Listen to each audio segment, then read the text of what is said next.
Hi అండి. చాలా days తర్వాత అయితే ఎగ్స్ తెప్పించా.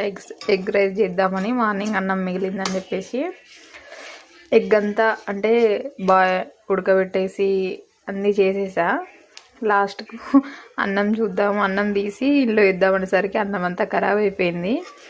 ఏం తెలియక ఇట్లా ఓట్స్తో ట్రై చేస్తున్నా. ఫస్ట్ టైం ఎట్లా వస్తుందో చూడాలి.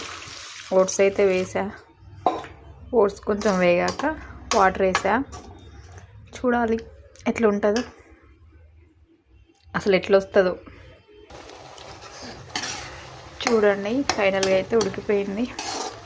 చూడాలి టేస్ట్ ఎట్లా ఉంటుందో చూసి చెప్తా మీకు. ఇలాగ ట్రై చేయడం అయితే నేనే కావచ్చు ఫస్ట్ టైం అనుకుంటా. ఇట్లా ఎవరు చేసి ఉండరు.